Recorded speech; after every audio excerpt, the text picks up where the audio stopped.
Can this international superstar actually help? Or will it simply be, we can work it out? Hi, good morning, Neil Sean here in the heart of London. Nice to see you today. I hope you're all keeping well, whatever you're doing. I hope you're having a nice day, or you've had a nice day if you're winding down now at the end of a long day. I know what it's like, we're all busy. And as I've often said here on the show, I do appreciate the time that you take out from your busy schedule to watch my reports. I really do. I like the fact that you get involved. I love some of the comments. Keep them respectful. I keep telling you, we don't need to be naughty on this channel. Let's all just be kind to one another. We can have strong thoughts, but we don't need any sort of expletives or anything like that, It's not good for the soul, is it? You know what I'm saying? Back as ever, though, to your breaking rail story of the day. This particular story caught my eye because, as we now know, the sort of official Platinum Jubilee is underway for Our Gracious Majesty the Queen. This is where the push starts, ahead of that big event in the height of summer in June. And it's difficult, isn't it? Because they're doing this big party at the palace, a big concert, which we saw, nearly 20 years ago now, the last time they did something like that. Amazing event. Who remembers, of course, Brian May from Queen, the international pop rock phenomenon, on top of Buckingham Palace playing that guitar? What a thing to be able to say that you've done after everything you've achieved in that pop group, and then to be able to say, I played on the roof of Buckingham Palace. I know he was thrilled. He told me that himself. I would have been absolutely brilliant. But as ever, we've been discussing here on the show, who could possibly entertain Our Gracious Majesty the Queen at 95, 96 years old, who, of course, she would remember and like. We do know that Her Majesty does quite like musical theatre, in particular, Oklahoma.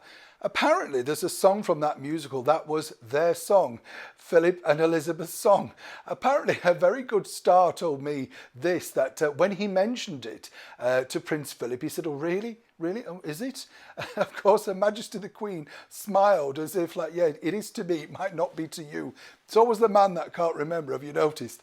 Back though to this particular story, because it's interesting, I find, as I say, they're trying to find some big names that would appeal to Her Majesty the Queen. One of the names, though, I've been told is hot on the list, is a true legend.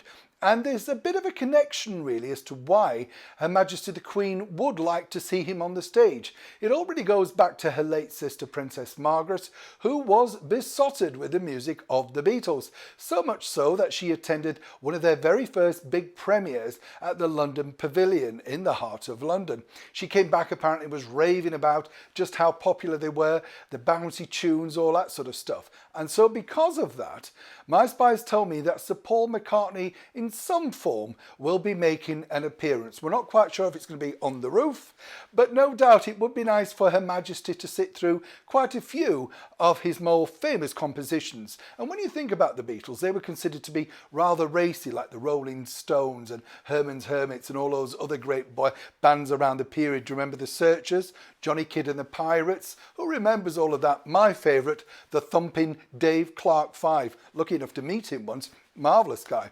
But apparently Her Majesty the Queen really does enjoy the composition Yesterday and Here, There and Everywhere.